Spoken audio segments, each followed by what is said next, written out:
All right, are we here? We are. Hello, good afternoon, everyone. This is a second. Oh, it's been a while since I don't do live stream on the set, two live streams on the same day. That's kind of awesome. That we're back on track. Woo-hoo.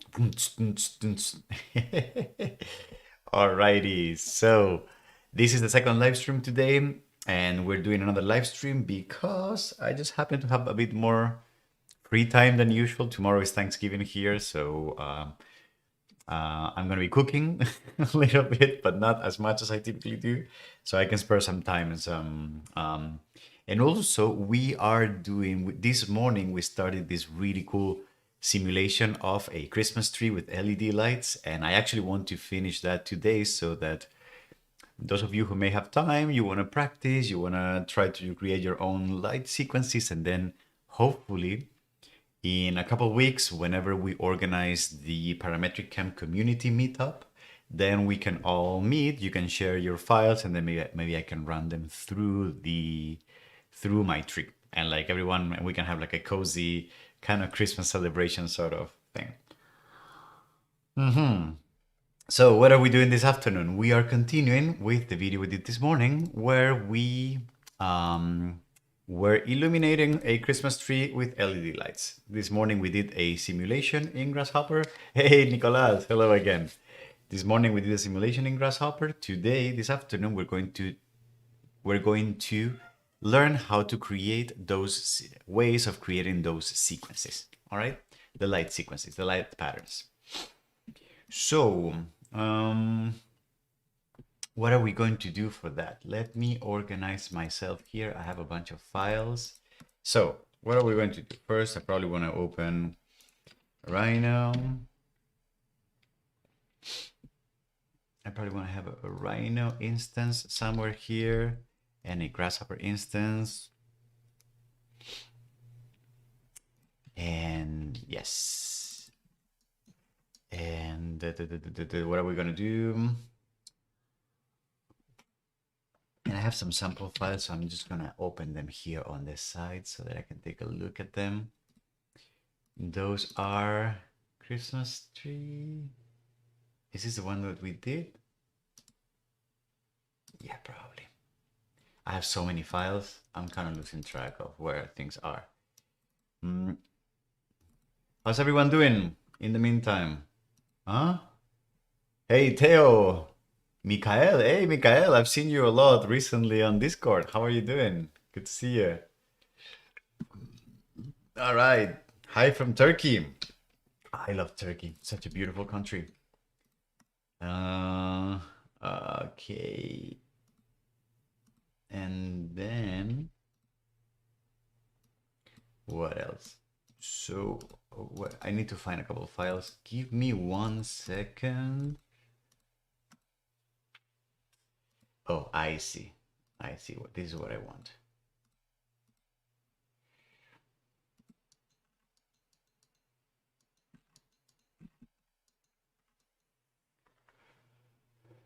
Okay. So what we're going to do is, from this morning, we're going to start with the part that generated the Christmas tree simulation. That's simulation only.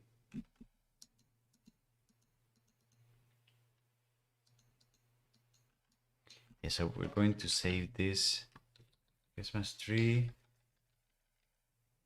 And we're going to call this sequences. And I'm going to remove all of this. And we're going to have just the points here. And add to group. Yes. And we're going to have the points over there. And then we're going to here have the points. All right. And then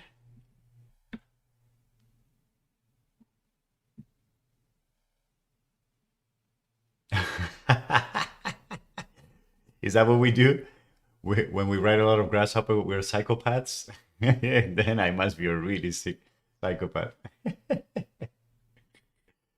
Uh, that is weird. We may need to take a look at that because it's not normal, Mikhail. That's just something is. You may have some kind of restriction or some kind of. Have you tried running Visual Studio in admin mode?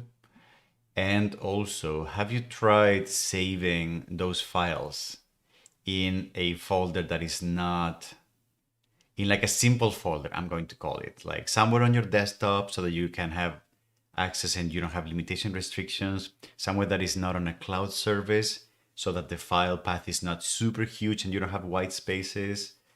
Try saving all your files in like a simple route and running everything, running Rhino and running Visual Studio, both in administration mode, in admin mode. So give that a try if you, because that I've never run into that issue. It's very strange. What Windows are you using? 11? Are you with Windows 11 already? Anyway, Christmas tree sequences. I'm going to save this and then. Okay. All right. Hey, Chandra, how are you doing? Good night. Okay, so we have this, and I need to remember. Oh, that's very strange. Windows 10. I'm running that. I'm running everything on Windows 10, and it's working fine. I don't know. Give that a try. I don't know what else can I suggest. Anyway, so which sequence are we going to do? I think we're going to start with all lights pulsing at the same time.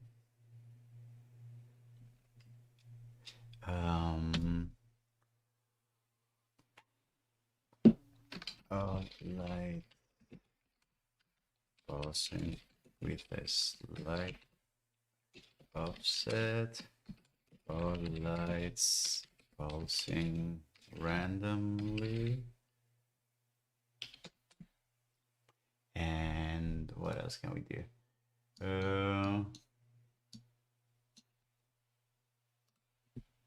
We can add color. And then we can add color. We can, for example, add color. We can do the moving plane and then moving rainbow. Those could be interesting. Okay, so we're going to create 6 sequences. And then the video that I'm going to record is going to be, what is it going to be?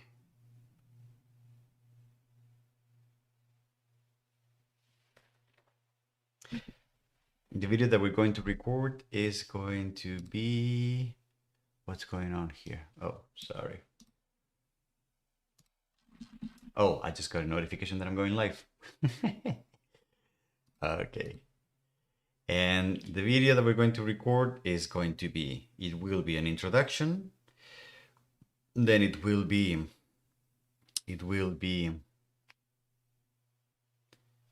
what is it going to be?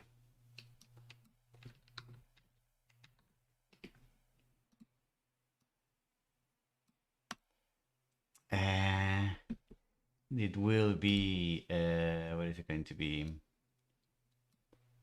It will be the introduction, then it will be the sequences, and then it will be simulation. With the first sequence, we will plug in the simulation so that we can verify we're doing this right. Then the second one, and then I will go through this, and then I will say, okay, let's go to the tree and give it a try. And then I will record that later because I can't do that right now. And then after that, I will go back and then I will close the video, I guess. And then the intro is going to be showing the sequences, but probably not showing the, and probably not showing the actual results. Nah, not showing this because I don't want to come back, and also I can leave that for the end of the video. Okay, all right.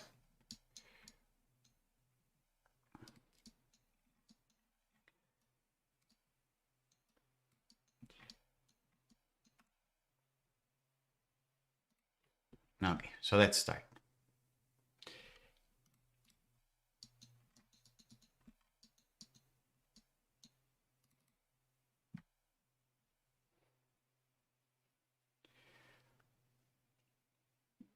Oh, and I need to have an example. So I'm going to open some Visual Studio Code, and I would like to have this one.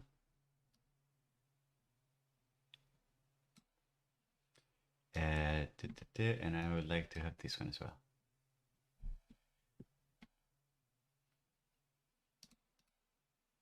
Can I not scroll? Oh.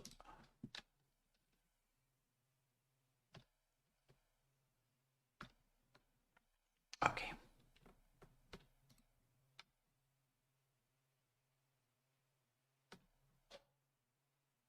I kind of like this as a background. It's kind of nice, right? As a background, like the colors. All right. All right, beautiful.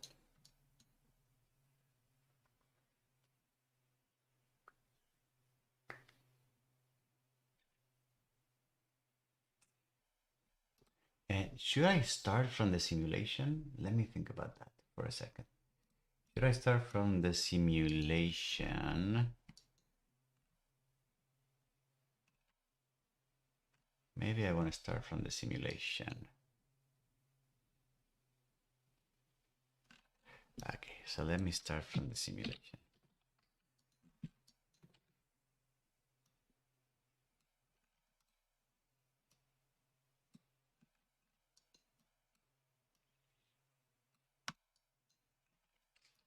And then this is going to be called sequences.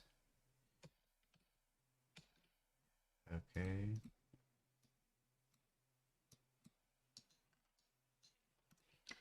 And then we have this, and then we have this, and then we can simulate this.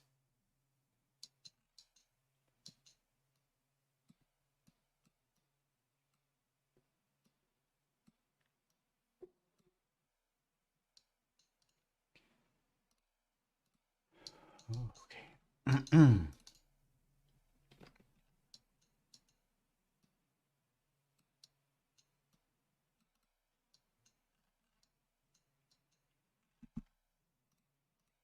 Okay, so I think we are ready to start.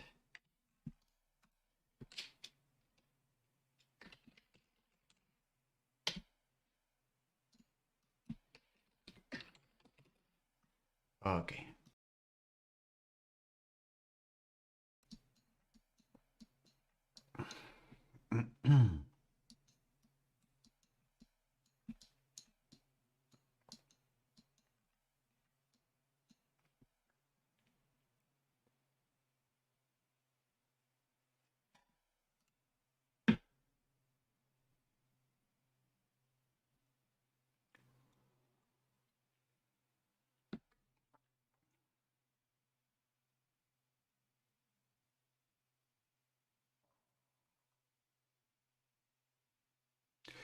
Okay, so let's get started. If you remember from the previous video in this mini series, which maybe the link is coming up as a card here on the corner, or is also in the description of this video. If you remember from the previous video, what we did there was, first of all, we were able to load the coordinates of a string of LED lights that was wrapped inside of around a Christmas tree, and how we had calibrated that and all of the stuff. You can see Matt's video for that. But basically, we had generated the coordinates that we could load them from a CSV file so that we could see in three-dimensional space, we could see a representation of those LED lights. So that part is here. This was where we were loading those coordinates and created a family of points. And then in the previous video, we were also able to load from a CSV file, a different one. We were able to load a sequence of how those LED lights needed to turn on over the course of a certain amount of frames in a simulation of an animation, for example. We were able to load this CSV file, which looks something like this. We're going to take a look at that into a second. And then we wrote this custom script that was able to go through all those frames at a particular interval and connect it to this custom rendering pipeline with particular colors and particular meshes, so that at the end of the day, the result was that we could press play here and we could see an animation of what that light sequence looks like for all the points, all the LED lights on the tree that were represented as tiny spheres. In this particular, this CSV file, this sequence had been designed to take a look at where those points are in three-dimensional space and create this animation of a plane that at any particular instance. All right. Now, this, in the previous video, we broke down how to simulate this whole environment, but we assumed two things. First of all, we assumed that we had a file with the coordinates of the LEDs. And again, I'm not going to get into that in this series of videos because that is like a little more complicated than I would like to. Anyway, and we still haven't figured out the process very cleanly yet. But it also assumes that you have this other CSV file that represents how all those LED lights get illuminated over a sequence of steps, in this case, we're going to call those frames. So what that looks like is something like this. So I have in my project file, I have the coordinates of the tree, and I have this moving plane CSV file, which is the one that has pre-recorded this motion, this animation of the lights turning on as the plane virtually travels the Z direction. What that looks like is something like this. The CSV has a particular format, and this is a particular format that me and my students designed so that exchanging these animations between different trees was a little easier. And the way this CSV is formatted is in the following. It has the first column that tells us what is the ID of the frame, and it's basically a bunch of consecutive numbers from 0 to whatever frame number it is. And then for every LED light, we have 3 columns representing the RGB colors of that LED light for every frame. So these are the 3 columns for LED 0. These are the 3 columns for LED 1, LED 2, each one of them being the RGB colors. So you can see, and there's 3 columns for every light. So you can see if I scroll all the way to the end, the last 3 columns are for the light 499, which means that this simulation contains data for. If we were to look at this simulation, we can see that clearly during the first 20 frames, there's nothing happening for the LED 0, 1, or 2. You can see that nothing is happening, but then during frame 21, you can see that LED 0 gets values of 23 for each one of the channels, and then it increases, and then it increases all the way to 244, and then it decreases down all the way to 0 in frame 39. And then from there on, it is 0 until the end of the simulation. What that means is that if the simulation takes 150 frames, this LED 0 is going to go from absolutely dark, is going to go to very, very bright, and then after that, it's going to decrease all the way to 0. And it looks like LED 1 has a very similar pattern, and then LED 2 has also a similar pattern, and LED 3, etc., etc. What this tells us is that every LED, as soon as its time on the simulation, depending on where it is in the Z height, whenever it's its turn, then it will turn on a little bit and then it will turn off. All right? this is how we can encode these pre-recorded animations into CSV files and then can be replayed on the system that we have attached to the tree. But because this is a CSV file, I am opening it with Excel spreadsheet, which gives me like a very clean and nice tabular view of it. But I just want to remind you that CSV files are basically text files that contain values separated with commas.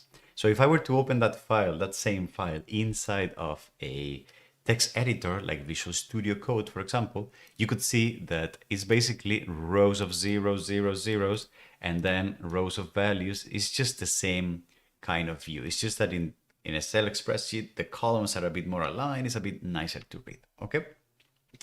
So if what we want is to create a pre-recorded animation that then we can play on the tree, then in this particular case, in parametric cam, the example that we are doing is relying on the fact that someone has the capacity to generate a CSV file that contains this kind of code. So the first column is the ID of the frame, and then after that is just triplets of RGB values for each one of the LEDs. If you're able to conceptualize an animation and then dump or create a set of numerical representations that represents the state of the light at every frame, then we will be able to replay this and in the tree that we have, because the tree that we have is ready to take this kind of information and play it at a certain frame rate. Okay?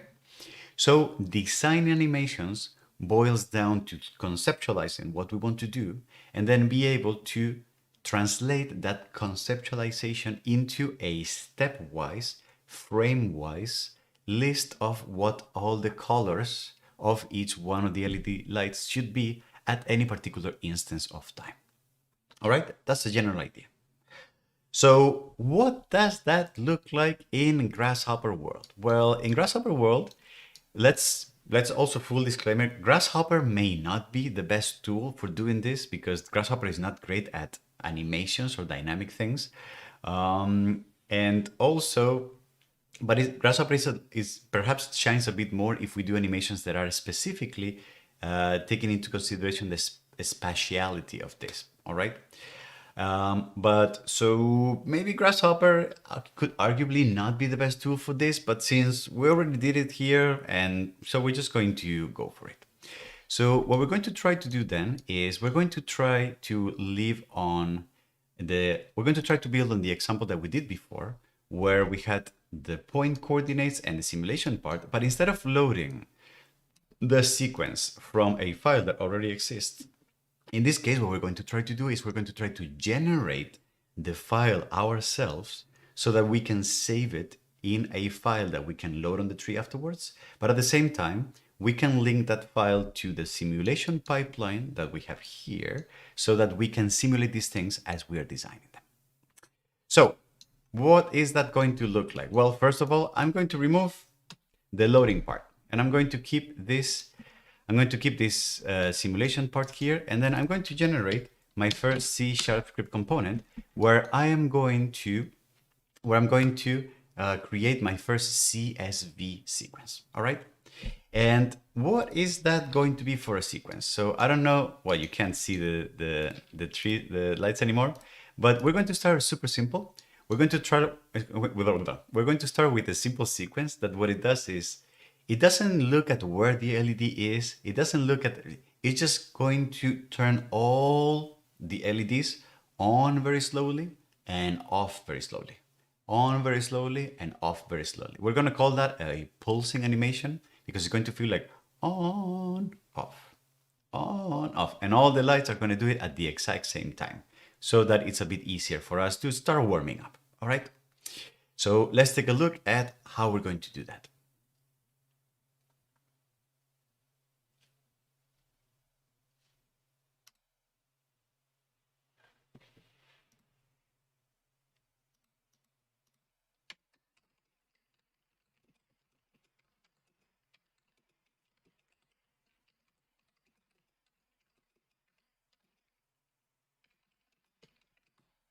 Okay. Hey, Karthik, good afternoon. So where are we going to do that? I'm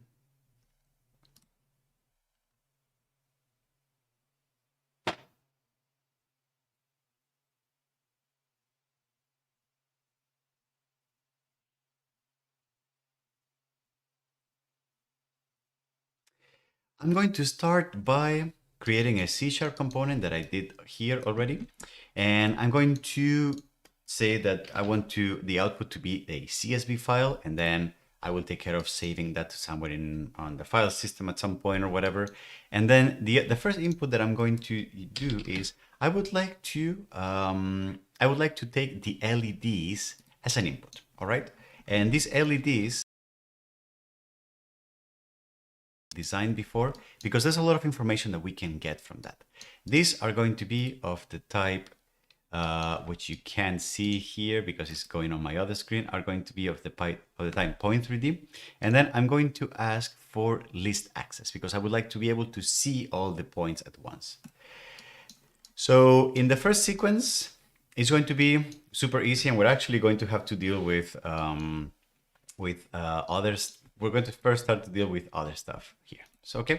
So we're going to start by designing what is the algorithm. And first of all, what we're going to do is we're going to prepare the basics of our CSV file. The basics is that, if you remember, the file, the first line, what we're going to do is we're going to create a file as a sequence of lines. And each one of those lines is going to be a long string that we're going to generate. So the first line is going to be a long string that is going to contain all this stuff here. All this stuff here is, first of all, is the ID of the frame. And then after that is going to be triplets of this RGB plus the number of the LED that we're targeting. We don't really need this very strongly, but it's good to remain consistent, and it's a good exercise to do. So first of all, we're going to create the CSV file, and the CSV file is going to be a list of strings. Each one of the strings is going to be one of the lines. So for example, I'm going to call this rows, and that's going to be a new, or I can call this CSV, for example, and that's going to be a new list of string objects, right? But if I do that, then I'm going to have a clash with this name. So then I'm going to maybe just uppercase this. Okay. So CSV uppercase is going to be the output, and CSV is going to be the list of strings. All right. And then I'm going to add the header. The header, as we said, looks something like this. It starts with the ID of the frame, and then it starts with a sequence of 500 triplets of RGB and the name and the number of the LED. So what does that look like? So first of all, how many lights do we have? In this case, we can do LED count is going to be equal to LEDs dot count. However many are coming from the input. All right. So, all right, that's working good. What is the next thing that we want to do? We're going to add the header. The header, as we said, I'm just going to copy this. It's going to looking like, and then I'm going to copy this here. All right. Okay. So what that means is I'm going to create a variable that I'm going to call a row. All right. And I'm going to initialize that to frame.id and then a comma. All right. So now I have the first part of this, and then I will continue the rest, but so that we start getting some outputs. So let me say csv.add. I'm going to add this row, and then the outputs, so that I start building already something that I can see, is going to be that CSV file. I can now connect the panel here, and you can see that I have the very beginning of my CSV file. All right. Is that looking good? That looks good to me. What is the next thing that I would like to do? The next thing is I need to iterate 500 times, or however many LED lights I have, and add this sequence to the row. All right, so what I'm going to do is I'm going to iterate I equals 0, I is less than LED count, I plus plus, and then what I need to do is to the value of row, I'm going to need to add the following. I'm going to need to add first of all, R underscore plus the value of I, then comma, then RG underscore and the value of I plus, and then comma, B underscore and the value of I. Okay. If I do that, let me see if this works. I'm going to run this and you can see that it's kind of working, but I have here, I am missing the last comma here. All right. So I could do that. I could just add here the last comma, but that's not going to be great because I don't want to add that last comma unless we are in a row that is not the last one, because I don't want to end. So if you look here, if I go to the end of the CSV, you can see that the last column doesn't have a comma at the end. So what I would like to do then, I would like to say, if I is any different from LED count minus 1, so if I is different than 499, then add the comma. Otherwise, don't do it. So what I'm going to do is row, and then I'm going to add the comma now, if this is the case. All right. And I'm going to add the commas there. And then it looks like RGB, RGB, it looks great. And if I scroll the way down, there is no, oh, you can't see that with my head. There is no trailing comma here. All right. So it looks like that is doing what we want. All right. Okay, so we have the header. So we are good. Now, what is the next thing that we need to do? We need to add for each frame, we need to add a row with the LED intensity for each one, for each LED.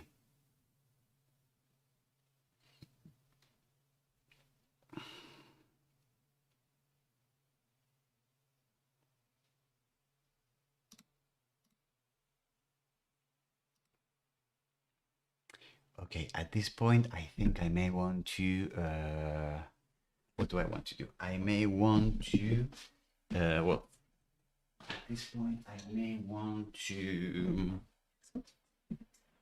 show, I may want to do whiteboard. Is that what I want to do?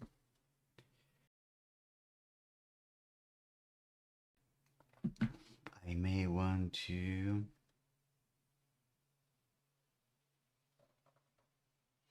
okay.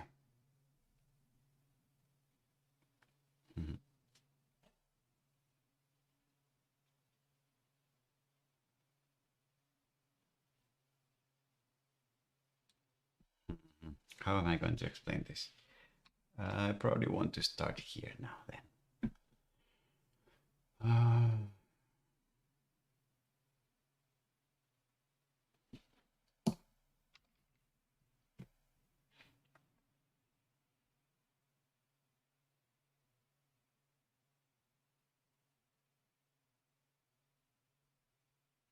Before we actually start designing any animations or anything, we need to figure something out. And we need to figure out how many frames does our animation have. So that will depend on many things, but it will depend mostly on, first of all, how long do we want our animation to be? Do we want it to be 5 seconds, 10 seconds, an hour, whatever that is, right? And then we will also need to decide how dense that animation is. So how many frames, how many changes in the color of the lights we want for each second. Think about video. It's the exact same concept. We need to decide how many images per second we want to shove inside of one second. And then if the video has 30 frames per second, and it's 10 seconds long, then all the images together will be 300 images, right? So same idea here. In order to do that, I'm going to add two parameters here. One of them is going to be FPS. which is going to stand for how many frames per second we want this animation to be. And the other one is going to be the duration in seconds. All right. So FPS is going to be an integer and duration is going to be also an integer. And then I probably want, for example, here, I probably want an animation that is about 60 frames per second. I was trying that on the tree and it worked pretty well. And then I want another that is going to be, the duration is going to be, for example, 10 seconds. All right. Then it's going to be very easy to just say, to figure out then, calculate total length of animation integer frame count. It's going to be equal to FPS times the duration. So if we want 10 seconds at 60 frames per second, then we will have 600 frames. All right.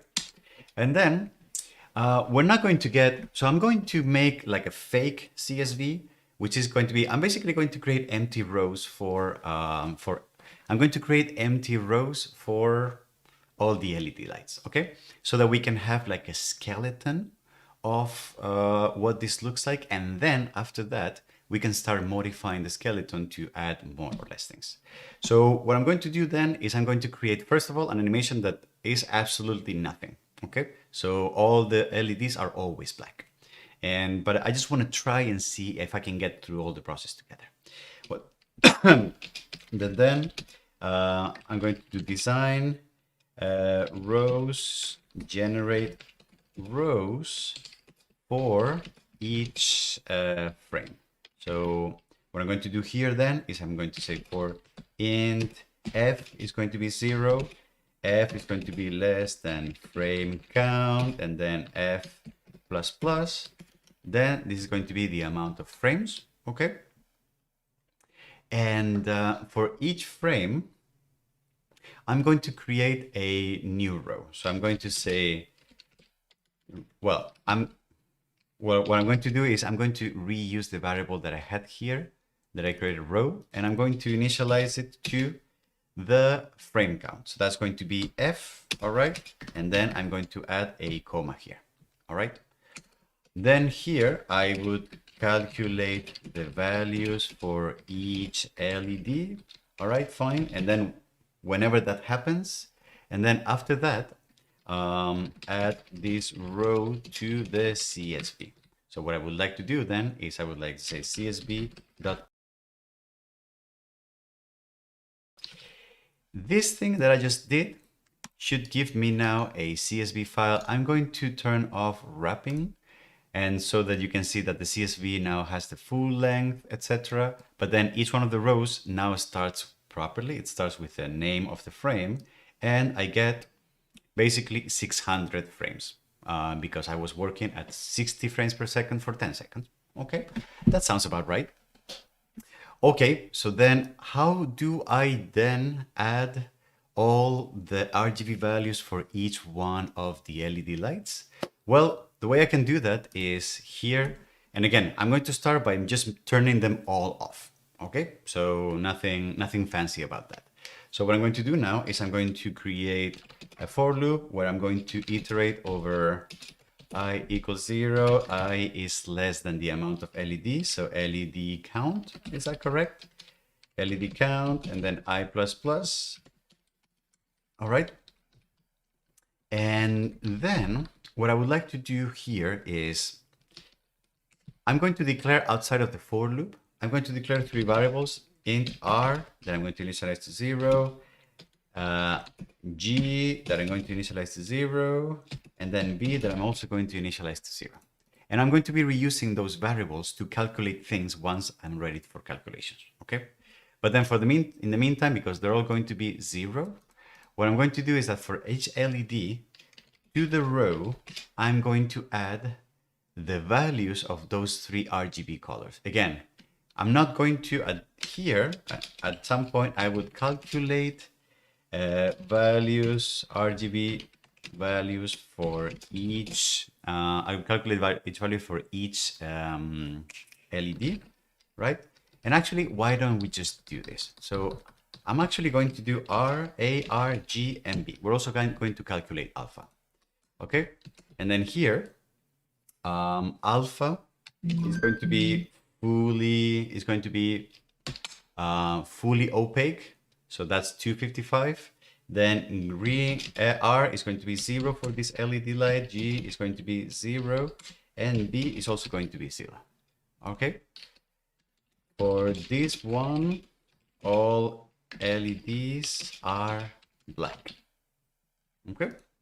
And then what I would like to do now is I would like to say for this color, the row, actually, I don't really need the alpha we did for the simulation, but we don't need to generate it here. So RGB is going to be 0. And then what I do here is add these colors to the row.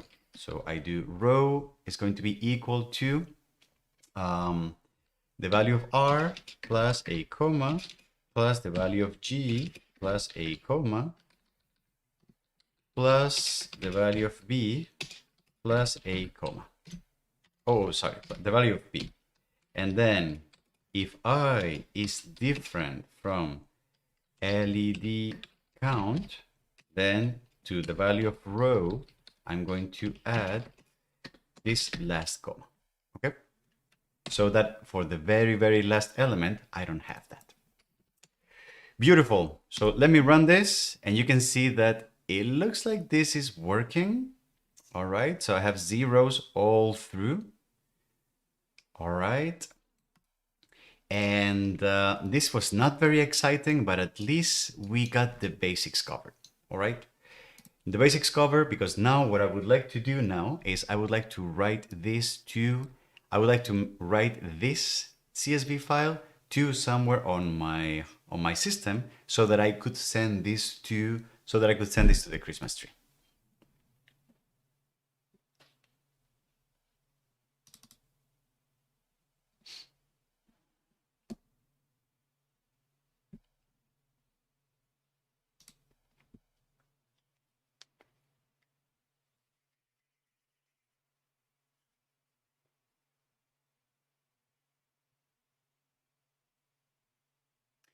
As far as I know, Grasshopper doesn't really have a component to save to the file system, or I'm missing that. I'm not really sure, but we can write this on our own. So I'm going to create a new C# script, all right? And then this is going to be the CSV that we want to write. And then this is going to be the path in my system where I want to send this to.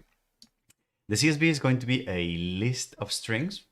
All right, so that's going to be of the type list, and this is going to be a list of strings, which is exactly what I'm getting out of here. And then the path is going to be a simple string. All right, where am I going to save this? So for example, I believe that right now my workings folder looks something like this. So for example, I'm going to write this here, desktop, Christmas tree, etc. And the file name is going to be, for example, allblack.csv. All right, allblack.csv. Beautiful. If I do this, if I do this and I connect this here, and I don't really need an output because this is going to be the output of, okay.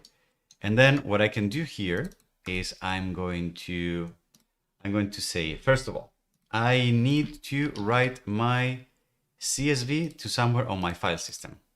The namespaces in C# that we use for writing to and reading from the file system are this. So that's going to be system.io. And then using system.text. All right. So what are we going to do here? What I'm going to do is I'm going to say file.write all lines.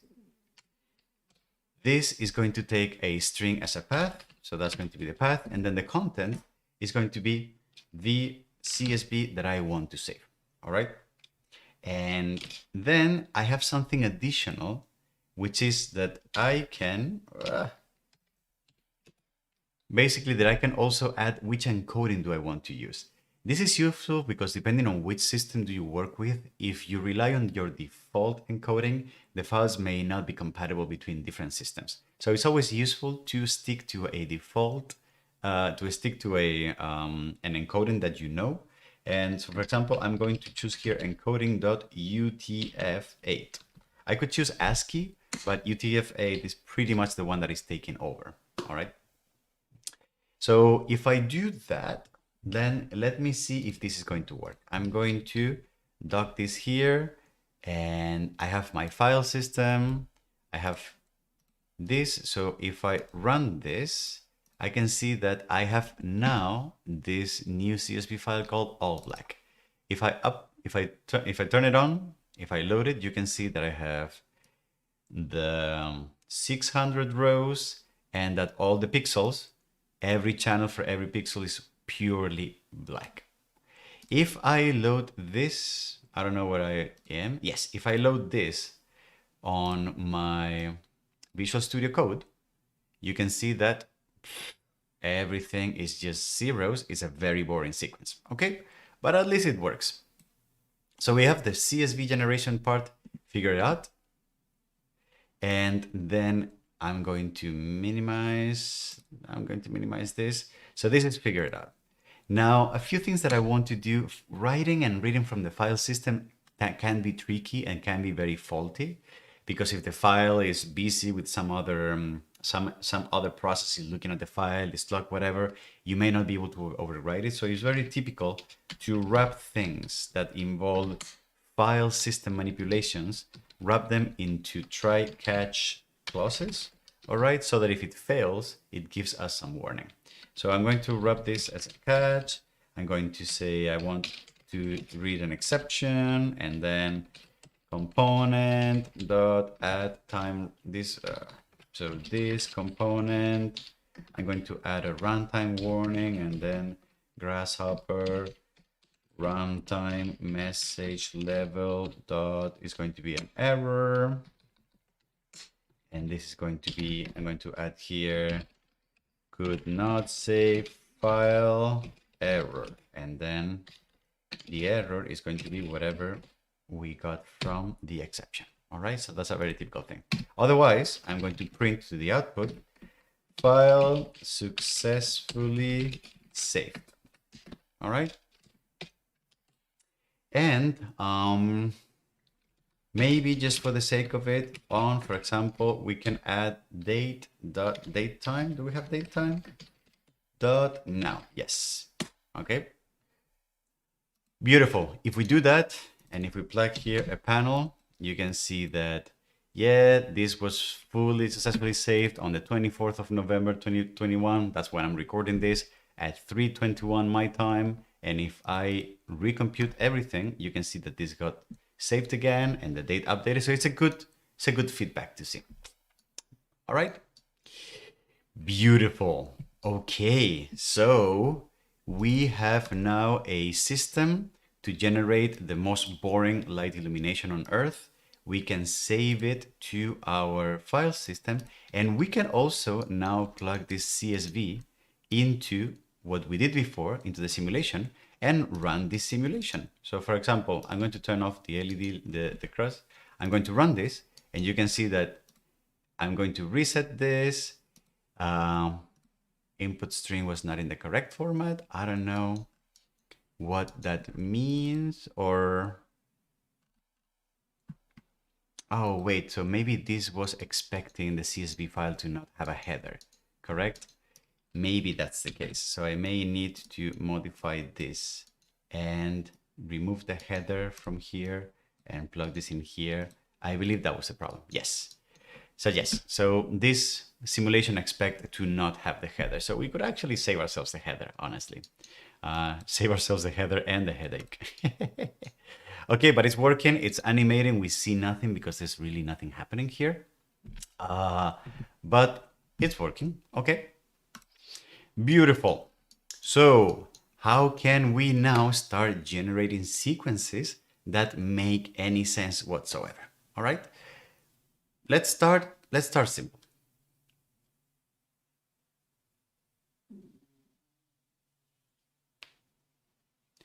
Saeed, it's been a long time. Good to see you. I see you're still alive. Your PhD is not letting you have fun, huh? All right. So what are we going to start?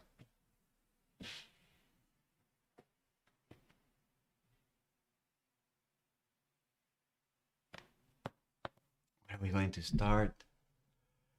Oh, this video is going to be super long.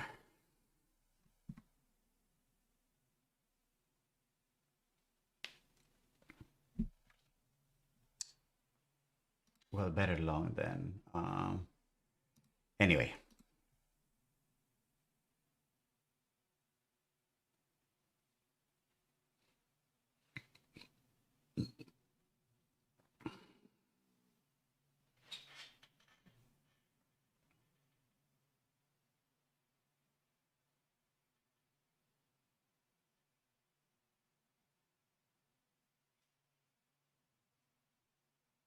Yeah, where are we going to start?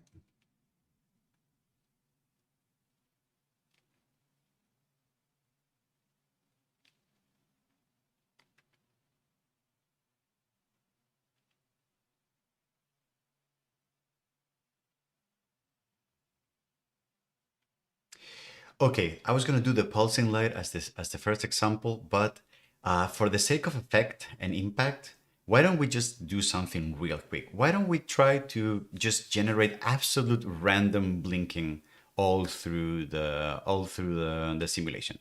I think that could be a quick one to do. So I'm going to group this, all right?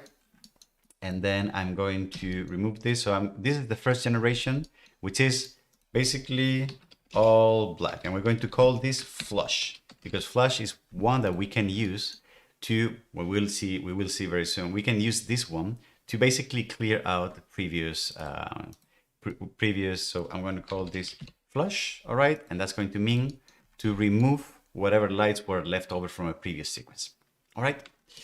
Then the next one, I'm going to copy and paste the whole thing, and I'm going to call this complete random blinking. All right. What that means is here, random blinking. All right. That's going to be the name of the CSV file. Random blinking is going to be that at any frame, what I'm going to do is I'm going to calculate a random value between 0 and 55, and I'm going to turn each LED with that random color, with that random color. So for example, what I'm going to do here is I'm going to calculate the values for each LED light. First of all, here I'm going to create a random object generator, and I'm going to say random RND is going to be a new random object. All right. Is this going to work? Yes. Now, before I calculate the values for each LED light, what I'm going to do is here, I'm going to calculate a random value between 0 and 1, and between 0 and 255. So here, what I'm going to do is I'm going to calculate random is going to be the following. I'm going to take the random object, and I'm going to get the next double. No, sorry, I'm going to get the next, which gives me an integer already. So that's great. Integer, and the minimum value is going to be 0, and the maximum value is going to be 255, so 256. Because it turns out that if you look at the specification of the random number generator in C#,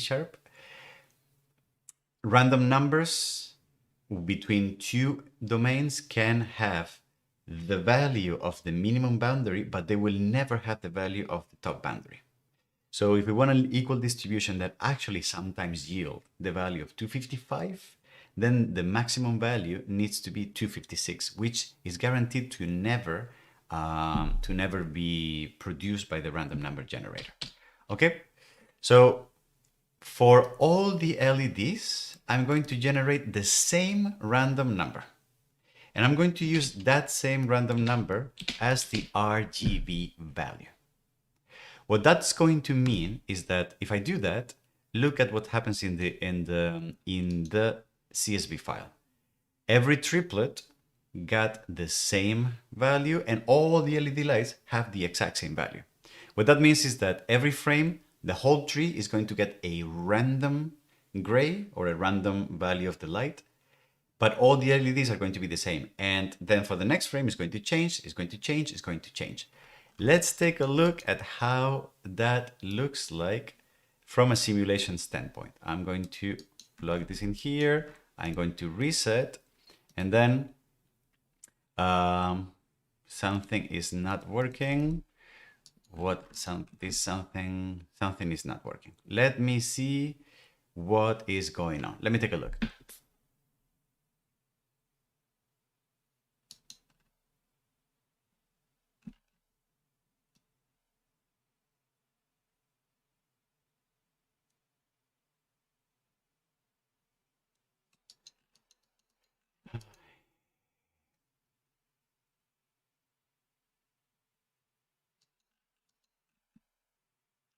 Oh, okay.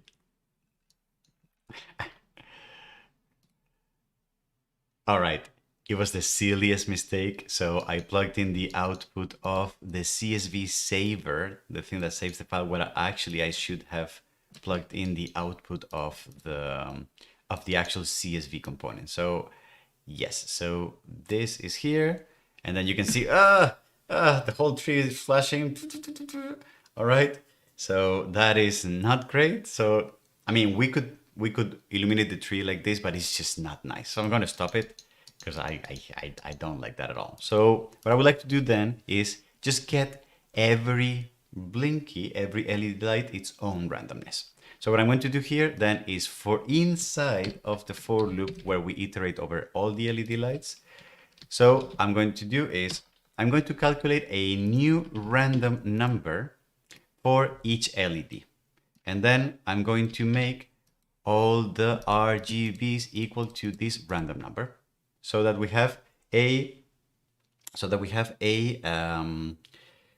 scale of grace. All right. And I see Indrajit on the chat. Welcome, Indrajit. Indrajit has been the mastermind who has helped me put together this exercise. So the tree, and to build the tree and to write the code, to run the calibration, etc. Thank you very much, Indrajit, for all your work. Now, as I was saying, now if we move this random into the for loop that we use to iterate over each LED light, then one different random value will be generated for each LED light. And then we can assign that same number to the three coordinates, RGB, so that we get a value of gray. And then you can see that already we got something much nicer. So you can see the triplets, 210, 32, 104, and then next frame, blah, blah, blah, whatever. And if we simulate this now, you can see that, well, it's also a Caesar, but it's not so terrible, you know? But it's like a random blinky of some kind, okay? Beautiful. So how can we write a version of this that instead of being a grayscale also blinks with different colors? Of course we can. And then what we're going to do is we're just going to copy and paste the whole thing, and then random blinking with color. And then I'm going to save this random blinking, and then I'm going to add here a hyphen color. All right. And then here it's just going to be as simple as saying, well, we generated a random value, and then we use the same random value for RGB. So this, if we want colors, then the only thing that we need to do is that it's going to be as easy as saying, well, each time we generate the green, the ground, the red or the blue, we want a different random value for each one of the channels. If we do this, it's going to be complete chaos, but you can see that now each one of the values of the RGB is like all over the place. If we plug this into the simulation, then you can see that I now have like random colors, and then this is going to be I don't know how I feel about this. I really don't like this kind of effects. I'm much more of a minimalist here. So but As a baseline, we already got something going on, and this in the tree will definitely look very flashy. Not sure that I'm happy with it, but it will be whatever, okay? So, can we now go back to the basics and create a sequence that is a bit more elegant?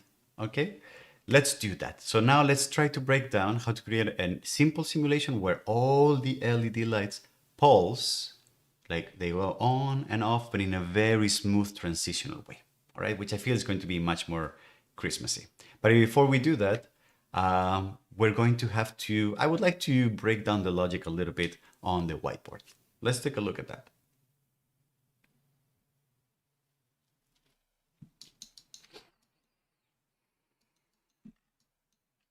Okay, whiteboard. I want to explain that we're going to start with the value of 0.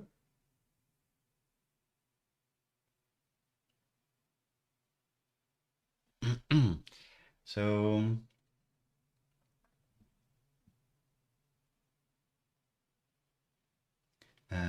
yes, so I'm going to start by saying, okay, we're going to imagine that we have a scale, all right? And that scale goes from the value of 0 to the value of 255.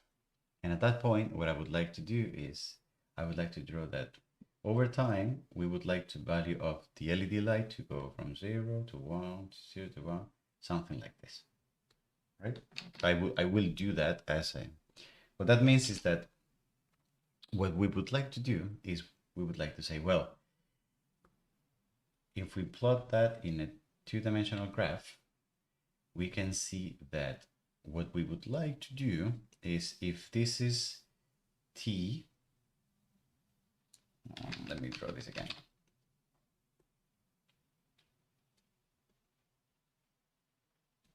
Okay, if this is t and this is the value of brightness, then what I would like to do is I would like to start from here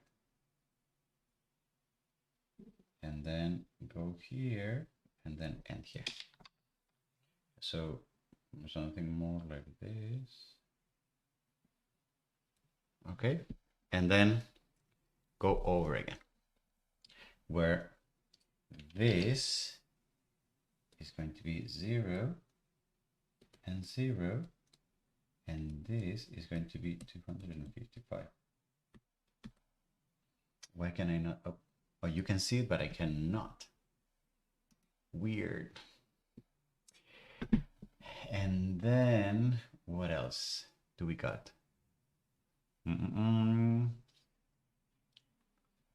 So we need to now remember that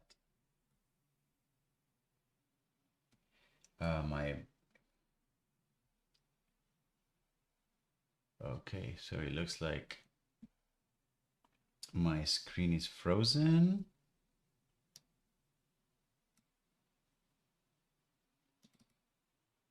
Okay, I don't know what's going on. So I'm going to disconnect and connect again.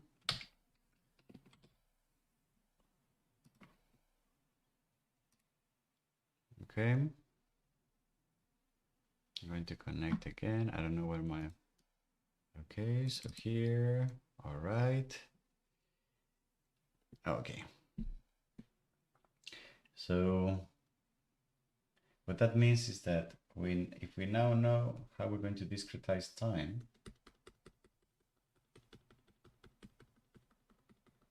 what we will want is for each value of t, we will want to find what the corresponding value of the b has to be for each frame.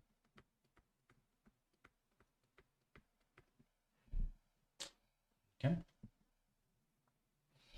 Beautiful. With that done,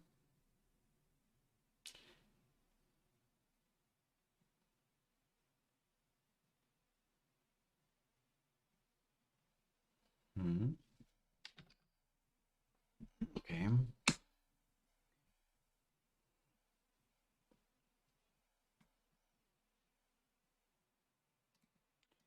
Okay.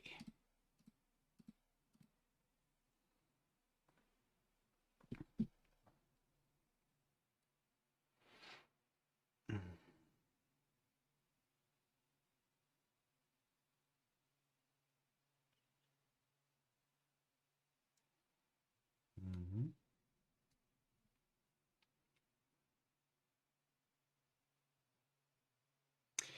The way I would like for us to think about this problem is the problem of discretizing time and thinking of an animation that evolves over time, how we can chop that full continuous animation into units of time that in our case are going to be frames, and then how can we calculate the values of illumination for each one of those LED values based on where we are along that time span that we're targeting. So from a numerical standpoint, this could look something like this. For example, imagine we look at every single LED light. And for every LED light, we know that the range of values that it can get is somewhere from 0 to 255. So we know, and we're doing monochrome for the time being. We will get into RGB later on. So if we think monochrome from black to white, then the range of values that it can get is from 0 to 255. Since we want to create an animation that starts from black and then it pulses into full brightness and then it pulses back into black, then if we think of this over time, what we would like to do is for our illumination value or brightness value to start somewhere here, right? And do something like this, like slowly accelerate to 255, decelerate, and then go back to the value of 0, more or less, all right? If we were to look at that exact same animation, but we were to plot it in 2D by saying, let me create a graphic where one axis is going to be brightness, the same one, the vertical one, but the other one is going to be time. If I think of my animation, what I want to create is something like this. I want to start at the very beginning of my animation with the value of 0. Then I want my animation over time, over half the time to get to the maximum value, in this case 255, and then symmetrically, by the end of my simulation, I would like it to go back to the value of 0 again. That is actually possible if we start thinking of time as something that we can discretize in individual units. And because we know how much time we want our animation to last, 10 seconds, 15 seconds, an hour, whatever that is. And then we also know how many frames we're going to be rendered in this by second, 30, 60, whatever that is. Then it's very easy to calculate how many frames altogether our animation should have, each one of these tiny bars. And then it will be just a matter of finding a numerical rule so that for each one of these units of time, the frames, we find what the corresponding value on that curve is going to be. All right, so for each time of the frames, we calculate what the value of the brightness should be at that particular instance of time. For this particular example, because it's going to be a super simple start from black, go to maximum and then smooth back again, you can see how I'm probably going to be using a sine wave because because the sine function is a function that for any particular value between 0 and 2 pi or tau, for any particular value, we know that that function oscillates between the values of 0 to 1 to 0 to -1. All right. So let's start by building the prototype with the sine function, and then let's see what we will need to do to tweak that so that it looks exactly like this. All right.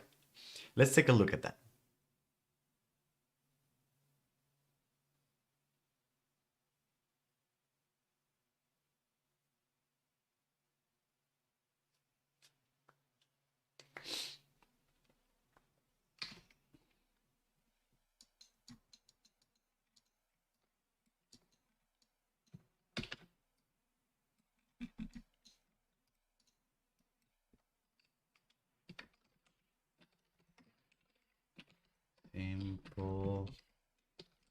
simple pulse.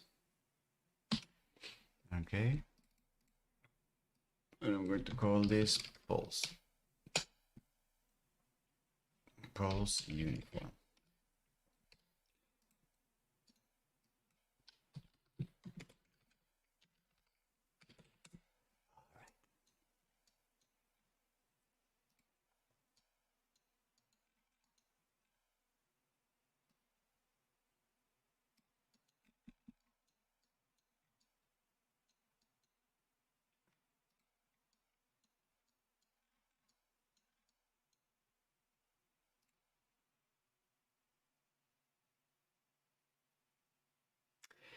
Back in my Grasshopper definition, I have gone ahead and copied the flush, so the pure black animation. I copy pasted it here, and now I'm calling it pulse uniform. All right, and then I'm going to go into the code here. We have the algorithm. We prepare the header, the length of the animation, etc. We generate the rows. We calculate the values for each LED, and then here we calculate the values for each LED. All right, beautiful. So for this one, what we're going to do is, if you remember, we said we need to divide time in the amount of frames. We've already done that. We know how many frames. All right. We need to calculate 4.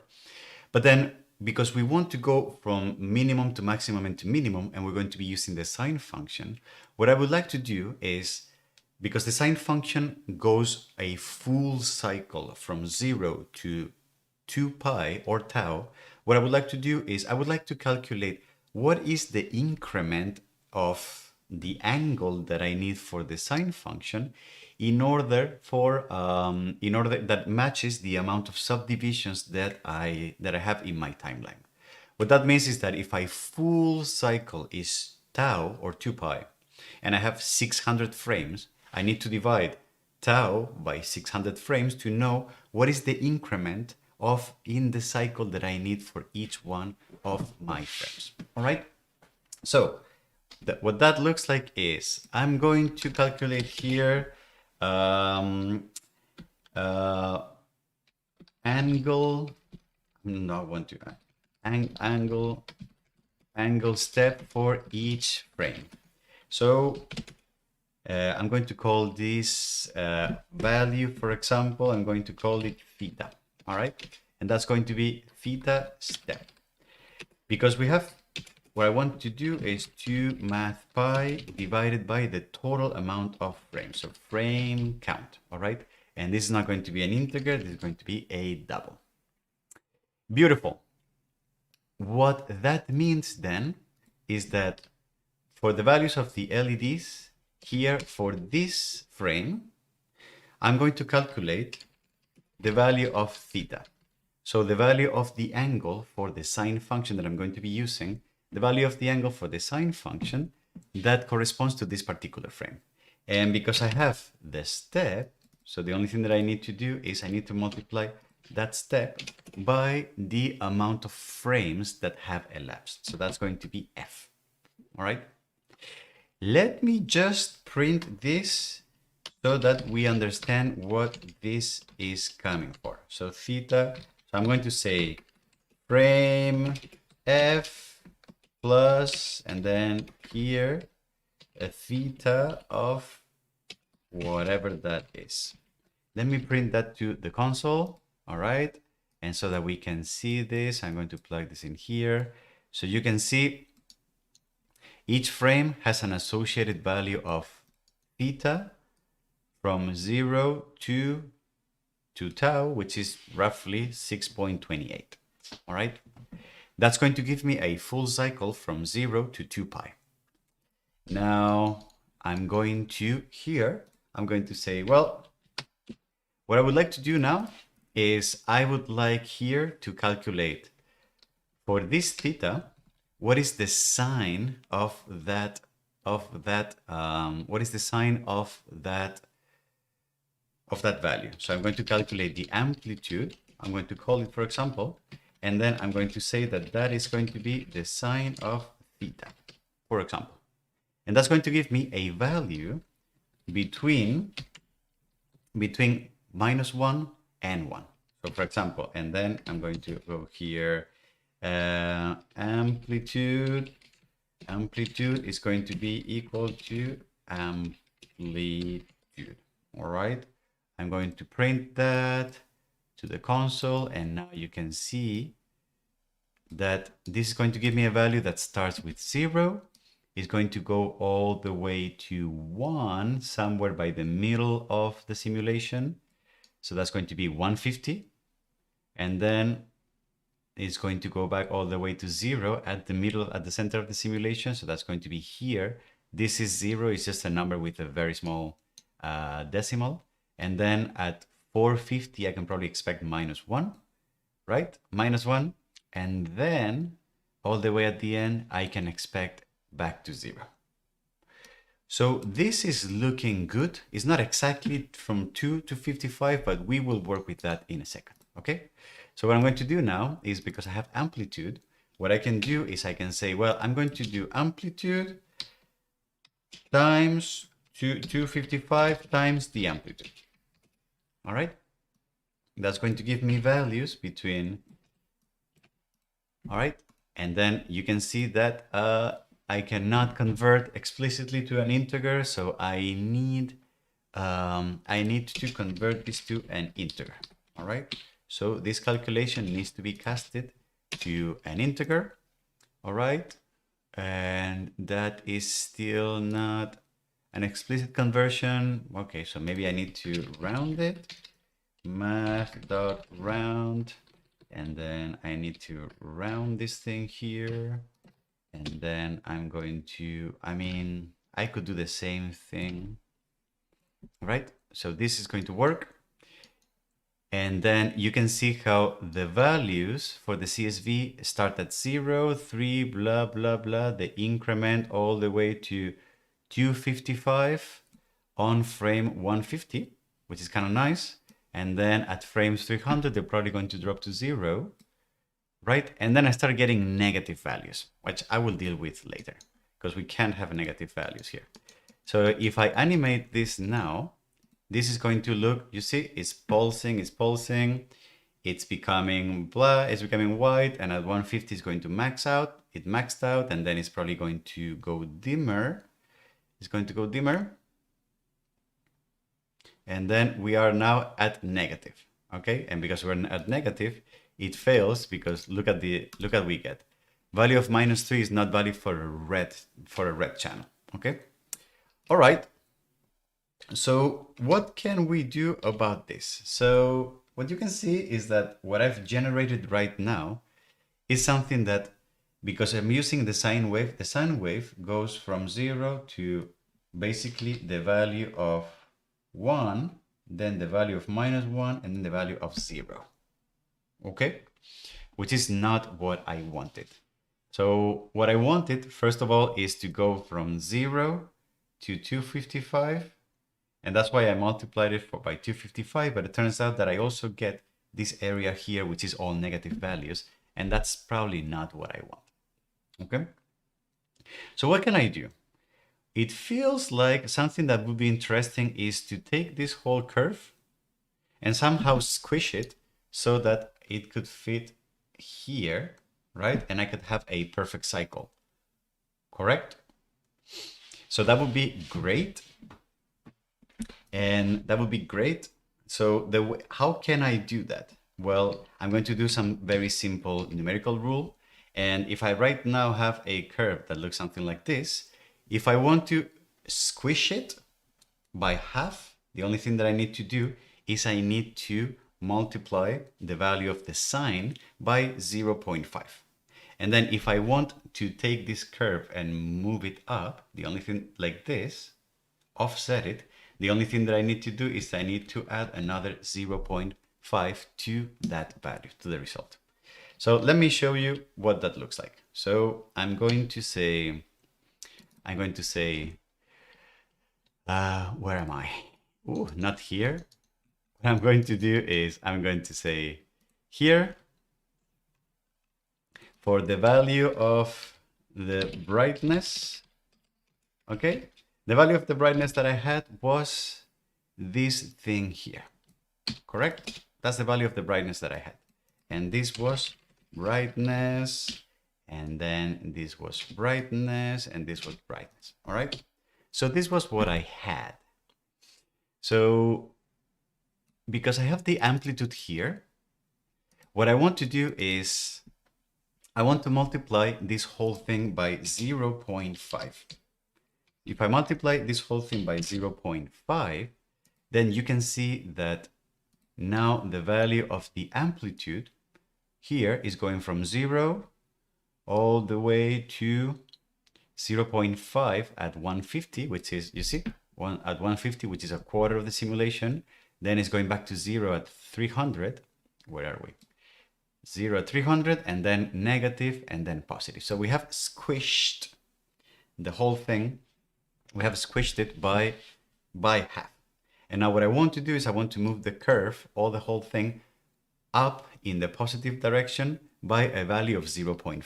So the only thing that I need to do is to this, I will need to add now here to the amplitude, I will need to add another 0.5 plus the resulting value of this theta. If I do this, then you can see that now the value of the sine is going to start at 0.5, is going to go all the way to 1, then it's going to go all the way back to 0.5, and then it's going to min at at 150, at 450 is going to become 0, and then it's going to go all the way back to 0.5. Okay, so if I run this now, you can see that if I reset, now I can run this, and it starts at half gray, and then it goes all the way up to maximum at 0.55, and then it's slowing, going down. It's going down very fast to 0. And then you see how it slows down? It's slowing down at 0, and then it goes back up to 0.5. All right, beautiful. The last thing that I made, just because I have OCD, the last thing I would like to do perhaps is, you see how the result of this is that we start the simulation at 0.5 at half brightness. So if we start at half brightness, then then it's not really nice. So what I would like to do is, I would like to start here with the value of 0. So the only thing that I need to do is I need to move the whole curve, the whole sine curve, a value of half pi or a quarter tau, so that I need to offset it by this distance, so that the curve starts here, goes here up, and then does this. All right. How can I do that? Well, that's going to be super easy. Here, when I was doing the calculation for the sine wave in the amplitude, then it's just as simple as adding to the value of theta a value of a quarter tau, or in this case, half pi. So to theta, I'm going to offset whatever it is, I'm going to offset it by 0.5 times math.pi. And if I do that, you can see that the very, very beginning is 255 up. So I actually missed the sign. It turns out that it's negative. I need to offset it by minus 0.5 math pi. And now the simulation starts at 0. And then the whole thing pulses. All right. Oh, sorry, you didn't see any of that. Oh, sorry. Sorry, I did that with the wrong. So this is here. So what I did was here where I'm calculating the amplitude, I added to theta, I added a negative 0.5 math pi, or a quarter of the full cycle of the sine wave. Okay. And that's it. That is a pulsing animation of the whole tree, all the LED lights pulsing at the exact same time. How does that look like? It's getting exciting, huh? So, but you know where we're going with this now, right? We are going to now try to see if we can make each one of the LED lights pulse at its own pace, at a different,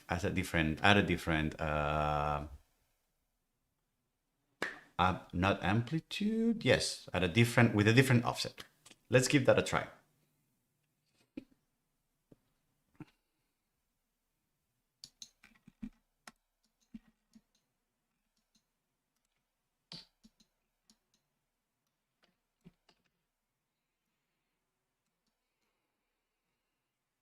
Oh boy, this is going to be super long. Pulse uniform.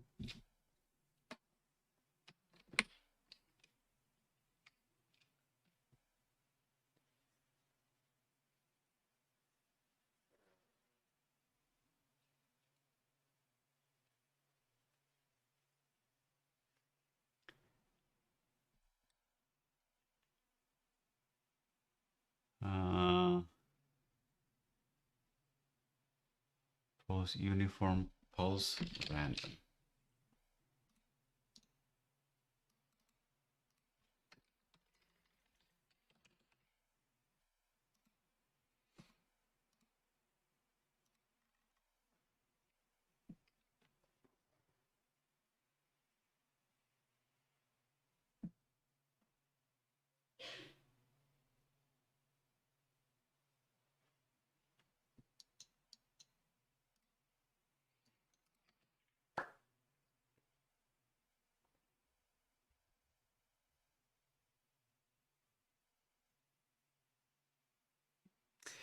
What I have done for this one is I have copy pasted the pulse uniform.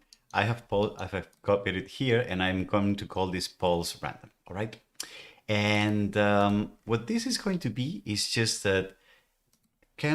Let's take a look at the whiteboard first.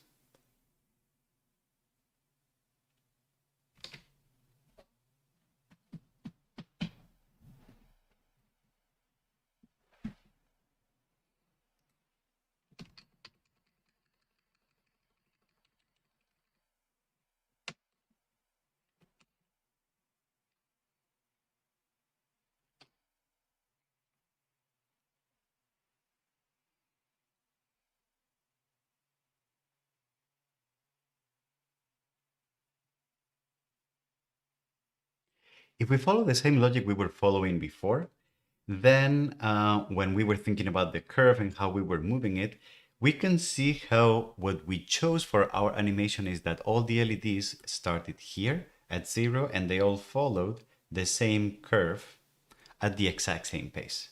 But if you think about how, if we want each one of them to have their own cycle, then it probably is just as easy as deciding that each one of the LED lights is going to start at a random value.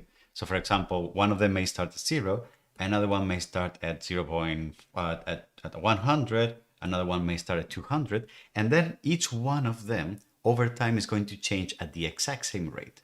But because they started with an offsetting value, this will lead to this one, for example, reaching maximum earlier and then ending here, but then ending at a similar value. And this one here may reach this super early, and then this one here may reach this value like this, you know. The drawing is not great, but another one here may do something like this, you know. So you see where I'm going with this. It's going to be just as simple as deciding for each LED light, having an initial value of the offset of the angle that we're using for calculating the sine value, and then using that as a way of having each one of them maintain its own cycle. All right, let's take a look at what that looks like. So this is going to be something like this. So we're going to say, before we start creating anything, I'm going to generate random initial angles for each LED light. The way we can do this is, for example, I'm going to create a list of doubles. So double initial theta, and that's going to be new list of blah, blah, blah, and okay, and initial double. All right. And then where is it that I created the random I don't have the random number generator on this one. Okay, so that's fine. So I can say random rand is going to be equal to a new random object. All right, beautiful. Now what I can do is I can say I'm going to iterate over all the LEDs, LED count, and then I++. And then here I'm going to say, I'm going to calculate a new random number, double random theta. Okay, and that's going to be equal to random, and then give me a next double, the next double. All right. What this does is that it generates a number that is random between 0 and 1. Because it's between 0 and 1, we want this value to be instead a random value between 0 and a random value between 0 and 2 and 250, sorry, and 2 pi, so that we start at a different place in the cycle of the sine wave. So what we need to do is we need to multiply this by 2 times math pi. As we do that, then this will be a random value between 0 and 2 pi that we can add to initial thetas. I'm going to add this random target, okay? And then what we need to do now is, now the calculation of the amplitude is not going to be the same for all the LEDs. It's going to be different for each one of the LEDs. So I'm going to have to take this and move this inside of, and I'm going to move this inside of the for loop that is taking into consideration each one of the LEDs. And you can see that to this angle, to the angle theta, what I'm going to have to do is I'm going to need to also add that initial offset that I generated for each one of them. So I'm going to have to add init theta of I. Okay, so that is going to be the initial random angle with which each one of these each one of these LED lights started. Okay, beautiful. Okay, so if I do that, then I get something here, and then sorry, whatever I do, I'm going to plug this in here, and it looks like I'm getting something. So I got random initial values, and then if I press play, you can see how, I don't know if you can notice, but they are slightly changing. Let me change let me change this and make it shorter. Okay, so we're going to,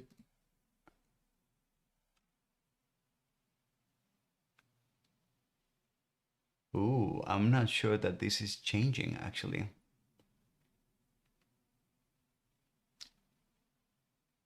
I'm not really sure that this is changing.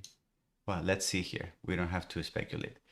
This one goes from 0, it goes to 0. And then this one is maxing out, and this one is going all the way up. So it is working, it's just that it's very painfully slow. Okay, but it is actually working. So maybe we can speed it up and we can say 30 frames per second. Oh, wait, so I changed the wrong one. Oh, yeah. Sorry. I changed the wrong one. That's 10, so 30 frames per second in 2 seconds. Okay, and then, alrighty. That's much better. Okay. So you can see how each one of them is pulsing at its own pace. All right. So let me put this back at 60 and put it back at 10. Yeah, it's just very slow. Nah. So we're going to do 5 seconds for this one. Okay. Or maybe even less, 3 seconds. Okay, we like 3 seconds for this one. So that the 3 pulses, yeah. Beautiful. Alrighty, so now we have lights pulsing at the same rate at different rates. And what about if we actually have them pulse with a slight offset from each other? Okay, what does that mean?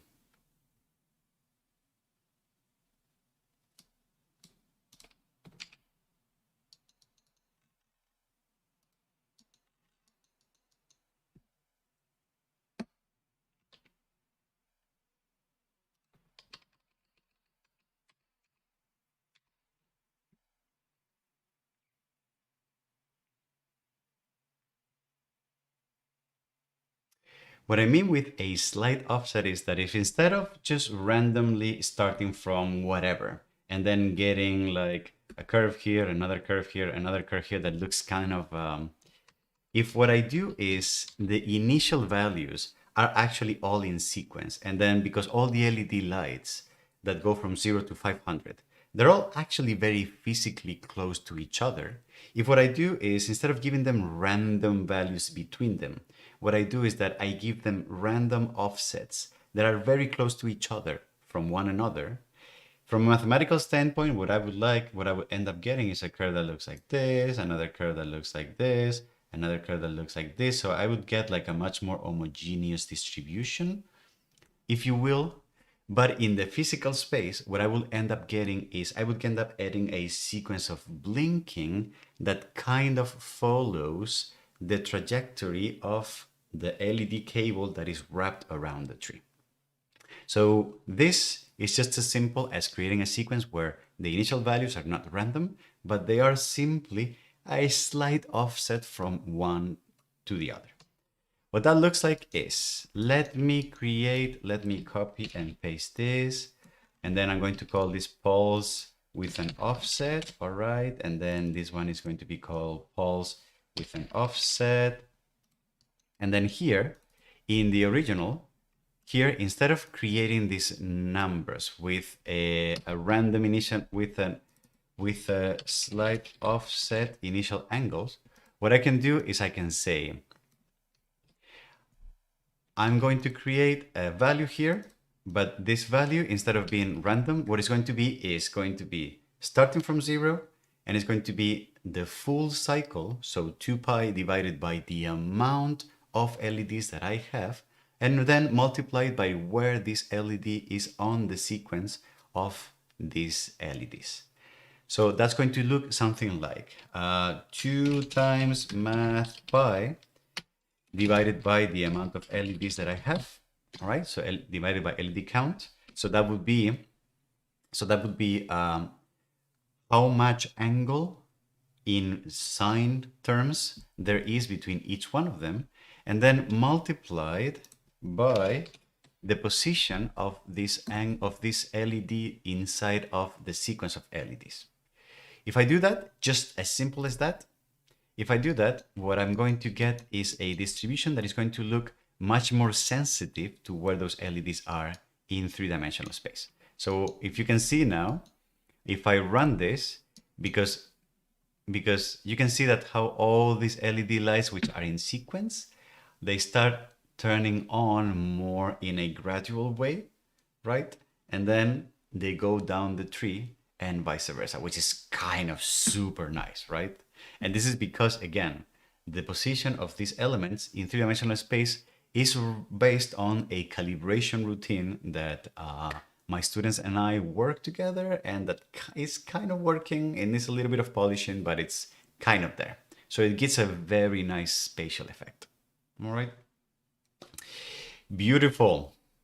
Can we add some color to all this stuff?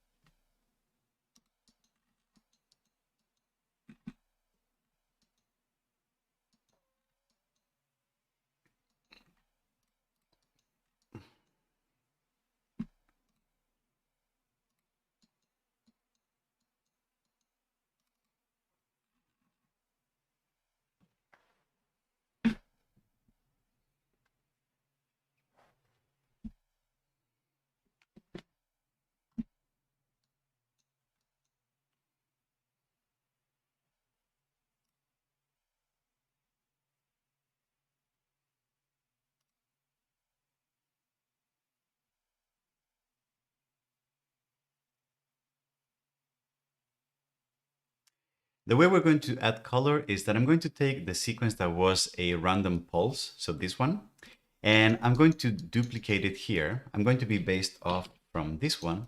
But what I would like to do now is I would like to maintain this random spirit of the pulsing. So I'm going to keep random, but then I'm going to divide all the LED lights in two groups. One that is going to be red lights and another one that is going to be green lights, because, you know, it's Christmas lights. So, and then each one of them is going to pulse at its own rate, but it's going to be rendered with a different color. So pulse random color, I'm going to save that here, all right? And then I'm going to get into the code.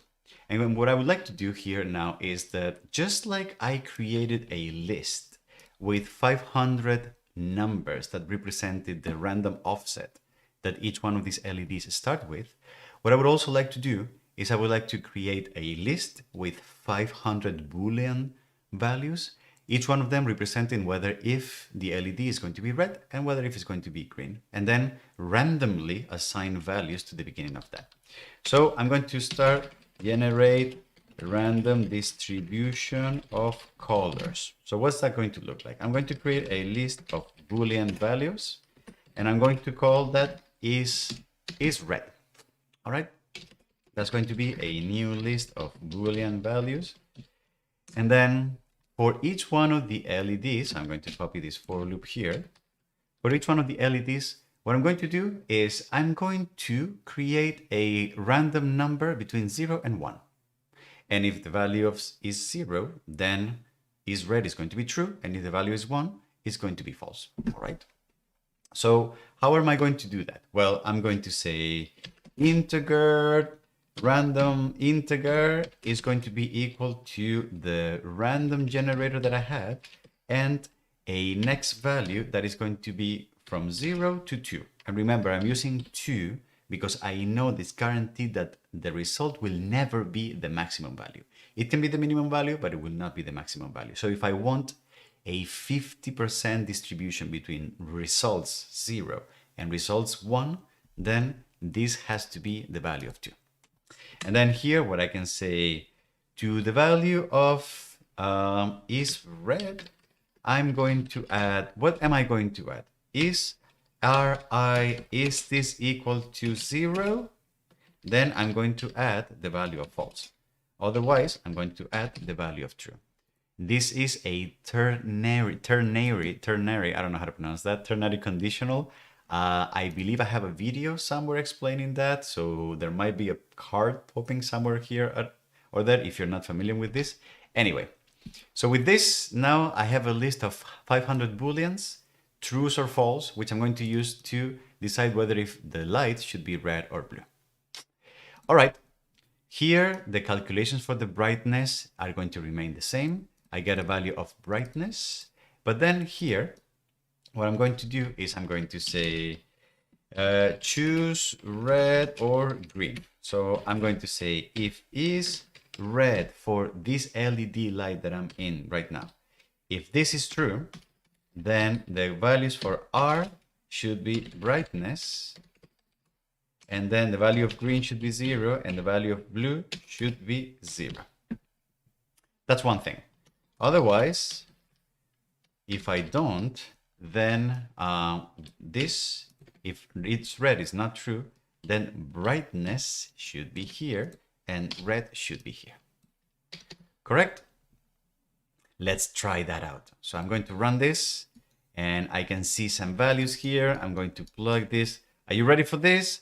Are you ready for this? What? Are you ready for this? And I'm gonna plug it here and woohoo! Why? No, what happened? Oh no, I have to plug it in here, sorry. Oh, oopsies. Okay, so I'm going to have to redo this. So it goes in here, and this is the one that goes here, and then etc. And then you can see that it's pulsing painfully slowly. Let me speed this up a little bit. So I'm going to do the value of 2, and then I'm going, okay. So you can see how now the tree is pulsing between reds, blacks, and greens. All right, it's very Christmassy. I kind of like it. I have to say though, I was running this yesterday in the in the tree, and my partner, who's a minimalist like me, she was like, "No, I don't know about this. We're gonna have to keep it in the white domain, huh?" Our Christmas tree is very minimal this year. Okay. All right, beautiful. What are we going to do next now?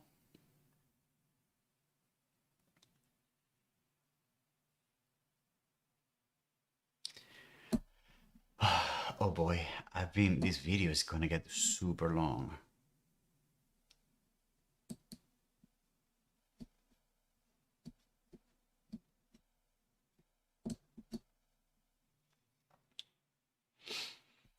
Should I break this up into 2 videos?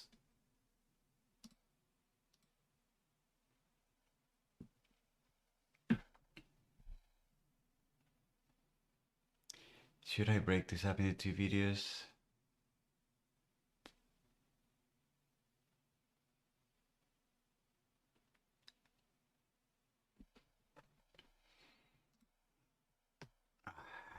Okay, let me think about that.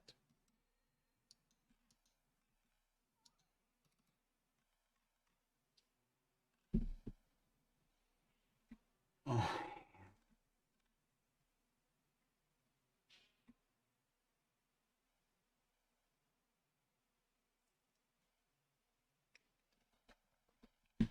Yeah, it's getting late. It's getting a little late, and I need to, and I still want to cover more stuff. So I think I'm going to stop the video here, and I'm going to continue. I'm going to continue tomorrow or Friday or whenever I can.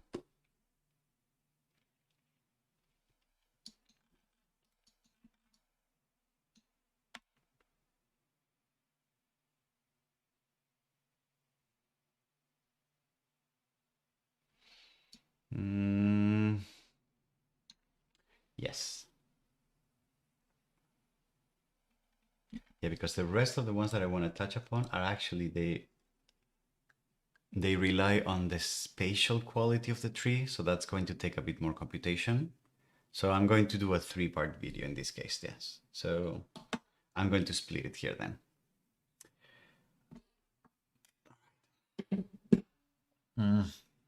Okay.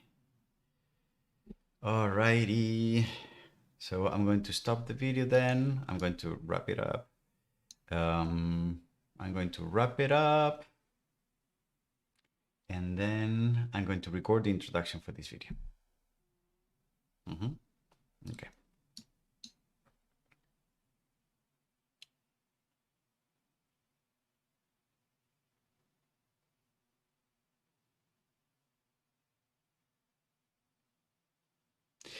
And I believe that at this point, the thing that we're going to do is we're going to move on to the next video, because I think this one has gotten pretty big at this point.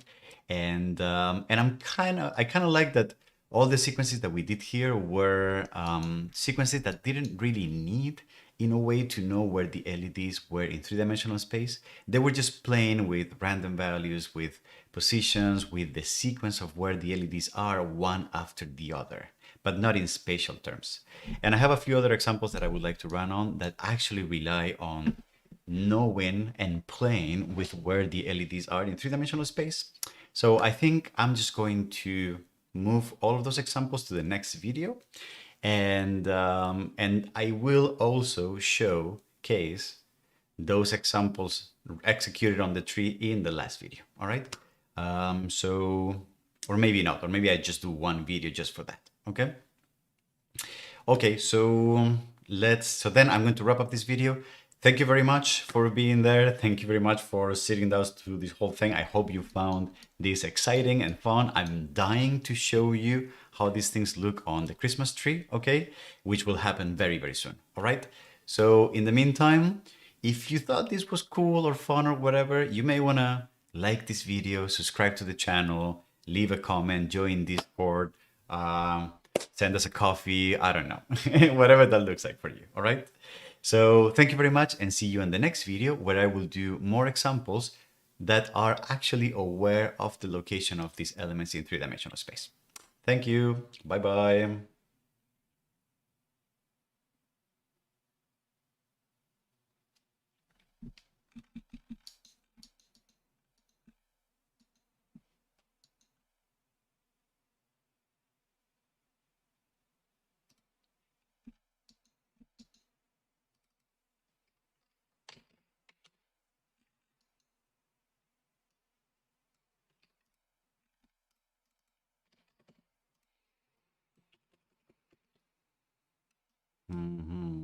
All right, let me add a few.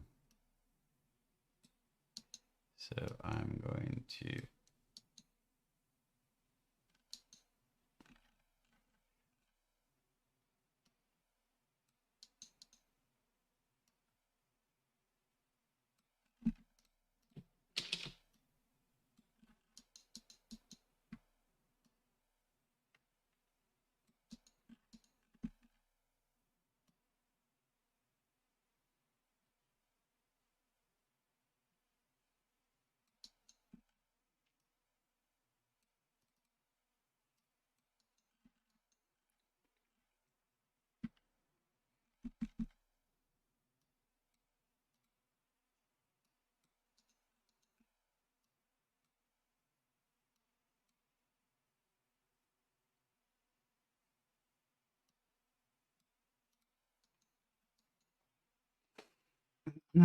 okay, so let me record the introduction then.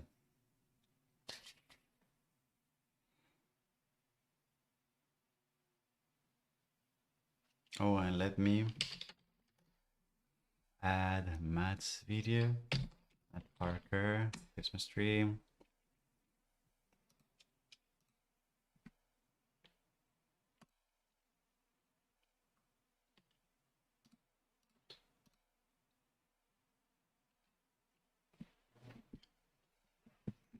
Okay.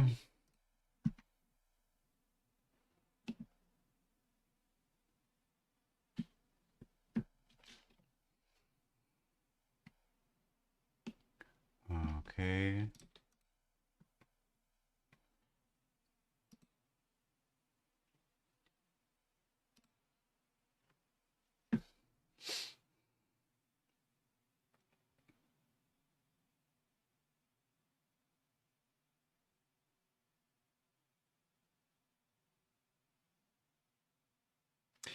Hello, this is Jose Luis here. Wait. Starting over again, starting over again.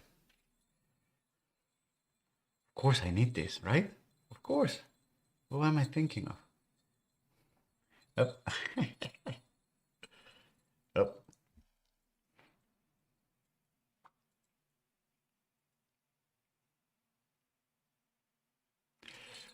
Ho ho ho ho! Hello, hello! Merry Christmas season! How's everyone doing?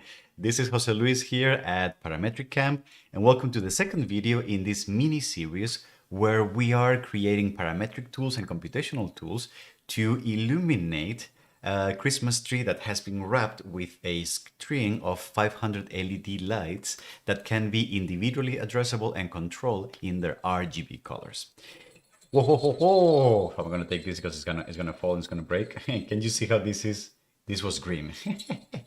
So, in the previous video in this series, I showed you how to create a simulation framework. So taking the coordinates of the points from a file and taking some animations that have been generated as a CSV file and do some custom rendering with Grasshopper. In this video, I would actually like to get hands-on into the actual generation and the design of those sequences of illuminations and generating those CSV files that we will be able to then load on the Christmas tree. So what you can see is a few examples where, for example, I have generated a CSV file that has absolutely nothing, and that's what I'm seeing here right now, that is useful for turning the LED tree off, and actually we will be using that a lot. Or for example, I can generate a sequence where the tree just pulses all the LED lights turn on and turn off very slowly, just pulsing in unison, all right? That is not very exciting, but it's a good segue into figuring out how these sequences can be generated. We can do absolute random, so we can just generate a blinky effect all together randomly on the Christmas tree. We can do that in monochrome, or we can do that with color. It's equally easy or difficult. I've actually run this in the real world, and it's not very nice to watch it. I'm much more into the mood of more, let's say, minimalistic approaches or delicate approaches, where if we're going to do random, let's just do it in a small, soothing way. I'm not sure if you can appreciate how the LEDs are very slowly fading in and out, but at a random offset from each other, but in a very soothing way. I like this a lot. Or if you want to go more on a Christmassy kind of way, you can take a look at doing this, but with two sets of random colors, green and red, for example, just for more of like a Christmas flavor kind of situation.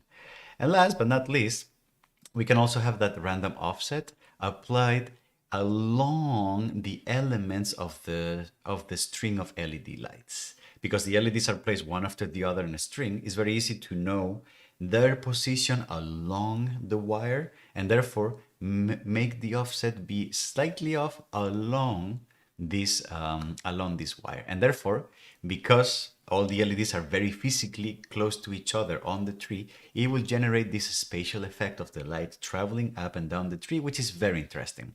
This is not taking into consideration where the LEDs are in XYZ. It's just a consequence of the fact that the LEDs are actually very close to each other in physical space. All right. So the examples that I'm going to run into, or that I'm going to help you develop in this video, are all just taking into consideration their position along the string of LEDs, not yet taking into consideration their position in actual XYZ space. That will be the topic of the next video in this mini series. All right.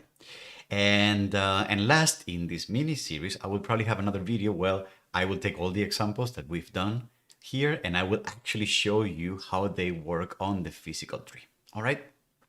I just want to remind everyone that we're doing this because we were very inspired by the work of Matt Parker from Stand Up Maths, and the work that he did last year, where he bought the tree, he wrapped it with the LED lights, he created a computer vision routine where he was able to take snapshots and calibrate where these LEDs were in three-dimensional space. We're leaving off a lot of his work, his ideas, and some of the code that he published. And I would also like to thank my students who helped me put together the actual tree and wire the lights and do a lot of the code base especially for the calibration that we will be seeing in further videos. All right. So big hands up, big kudos to Matt Parker and to my students. And I will probably post a link to this video somewhere popping up as a card here on the corner. And there will also be a link somewhere on the description of this video. All right. Okay, so let's start writing down like a few LED sequences. This is going to be a lot of fun. Ho, ho, ho.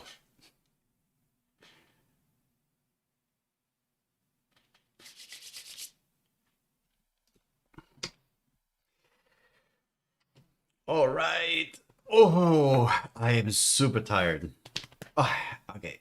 I am very tired right now. Oh.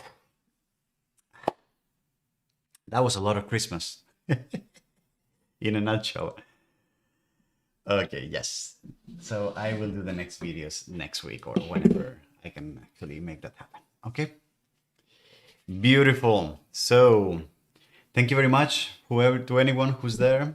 It was a pleasure as usual.